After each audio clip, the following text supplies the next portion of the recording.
The dark is all-encompassing, tangible. That's the first thing I notice. The second thing I notice is a soft voice.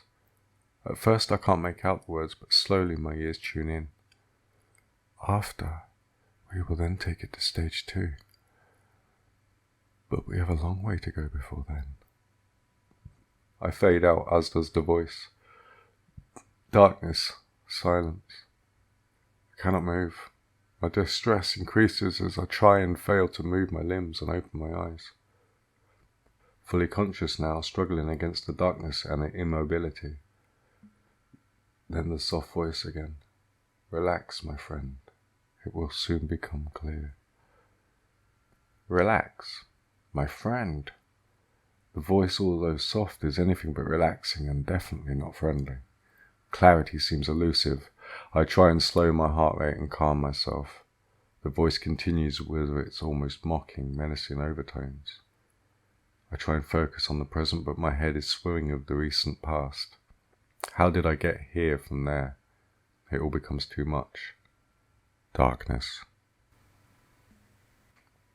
I'm dreaming, but I can't tell where or how. Then I wonder if I'm dreaming at all. Her face and her laughter. My mind snatches at these thoughts as though I was drowning and they were a life ring. Then painfully remembering she was gone, the bubble bursts and I awake. Where am I? The words form in my mind but don't reach my vocal cords. My panic increases as I try and fail again to speak. My heart thundering in my chest now, almost drowning out the soft, insistent voice. Awake again. Welcome back. We must prevent these little naps. You will feel a slight pinch. I can feel pressure on my left arm and coolness as it wiped with a cotton swab soaked in alcohol. Then a sharp pain as a needle punctures my skin. I try and pull away but do nothing more than twitch as I am completely immobile. The voice continues, oily and unpleasant. Just a little stimulant to stop you nodding off. I detect a smile in the soft voice. I feel ice creeping up my arm and around my body. Any remaining drowsiness disappears with its flow. We need you awake and lucid for the next procedure. The voice continued as the needle and the firm pressure on my arm from unseen hands is removed. My mind goes into overdrive as to how I ended up here and where here is and who my friend is. Mind is stopped when I hear the voice say, "We need answers." You and me both, I think. First, we'll try it the nice way. How did you come to be in District 11? And how did you come into possession of those items? How did I come to be in District 11? I racked my brain for answers. An image of her flashed in my mind's eye. I couldn't betray her. Well, if you're not willing to try it the nice way, we will have to resort to more invasive methods. The owner of the voice was clearly enjoying their role as torturer. I tensed as I sensed movement coming towards me. Then someone leaning over my top half. Then fingers pulling lips and an implement started tapping my teeth. Then the high-pitched whine of a drill and its volume increasing as it moved towards my head. My first instinct was to pull away, but I couldn't move. The stimulant seemed to be increasing my awareness and fear in equal amounts. The whole of me consumed by the noise and impending trauma. The drill bit makes contact with my top front right tooth.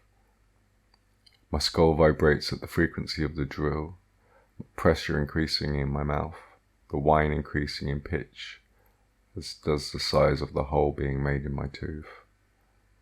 Bracing myself for the pain to come when the drill exposes the nerve. Then the pain coming as the drill stopped and another implement was pushed into the nerve. I tried to scream but just gurgled. I couldn't pull away from it despite frantic efforts to. Now I ask you again, why were you in District 11? And how did you come by those items? The implement was twisted against my nerve to punctuate the question. The pain was unlike anything I had felt before. A broken collarbone sustained as a child from a fall was a mere bee sting in comparison. Her face flashed again in my mind. Had she got away? Was she safe? As though they had half seen what I imagined, the owner of the soft voice asked, "Who are you with?" My mind struggled for a response, and fighting the pain, I tried to form words and push them out of me. More gurgling. I could feel my rapid pulse with each urgent throb of the exposed nerve, and panic hammered home with every beat. "Take your time, but make it an honest response, please. Otherwise I will drill another tooth." I heard the metallic sound of an implement being placed on the surface. The thought of another exposed nerve and twice the pain tore through me. I redoubled my efforts to speak, wanting more time to gather my thoughts and get a handle on my pain and fear. I managed, blinking back tears behind whatever was obstructing my eyes and inspecting the hole in my tooth with my tongue. "You?" the voice purred encouragingly. I took a deep breath and tried again. I was alone," I said shakily. "Which means you were with someone." No, I was alone," I gasped. "What were you doing there, and how did you acquire those unauthorized items?" The items were a collection of vinyl recording discs from the 20th, rare and forbidden. She had the means to play them, and my mind drifted back to stolen afternoons which we would spend playing these discs and dancing and laughing. It became an obsession. We were in District 11 to meet an elder of the district who had more of these recordings. He wanted medicine, we wanted the discs. We had made the trade, and we were leaving the district, and we got separated. I was what? District 11 was part of the city off limits, and travel there was incredibly risky with terrible consequences for unauthorized entry. She had made it seem easy, a romantic noble quest for more discs and more of that wonderful music, more dancing, more laughing. I had acquired the medicine from a friend in return for a favour. Our minds filled with the potential of new music, new exciting sounds from a distant past talking to us directly in a haunted future. New sleeves to pore over, enjoying and storing every detail. Music and culture were strictly outlawed, and possession was sedition. Our original discs were my father's. I had never played them till we'd met for the second time. I showed her them the first time we met. I have no idea why. It was an incredibly risky thing to have done. She had the music disc player hidden in her quarters, and we had played them on the roof of her building. The music started and transported us to another world, to a time of freedom. She danced well, moving in time with the music. I clumsily followed her lead. So began a regular thing. But soon we hungered for more, and we cautiously started asking trusted friends about the possibility of more discs. Before long, she'd heard about the elder in District 11 who needed medicine, and we started planning our perilous journey. We never gave any thought to being caught, we just acted. I snapped back to the present as my lips were parted, again the implement finding the hole and nerve. We will get answers, one way or the other. This statement was punctuated with another tweak of the implement, the pain radiating out from the tooth, consuming me. I'm sure I would have passed out had it not been for the stimulant keeping me conscious and lucid. Wet gurgling noises were all I could manage. The implement was removed. I swallowed and attempted to speak, the pain subsiding a little. I stammered. "Yes," cooed the soft voice. What had I just said? "We?" The smile in the voice increased, as did my panic. "And by we, you mean?" No, I meant," I rallied. "Who were you with in District 11? The soft voice sing-song, as if the owner was really starting to enjoy themselves. "It was just me, only me, no one else," I managed between sobs. The unseen figure leaned over me. My lips were splayed again. The implement went back into the hole and I braced myself. "You will tell us." Again the implement hit the nerve. "This could all be over if you just tell us what we want to know."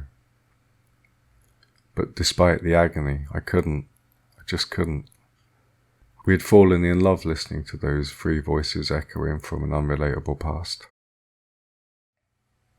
I wanted more than anything to be back with her and away from this. I felt the implement being removed, put down, something else being picked up, and then the sting in my gum besides the all-encompassing pain in my tooth. After some pressure, the pain started to fade to nothing, the hands away from my face. Who were you with?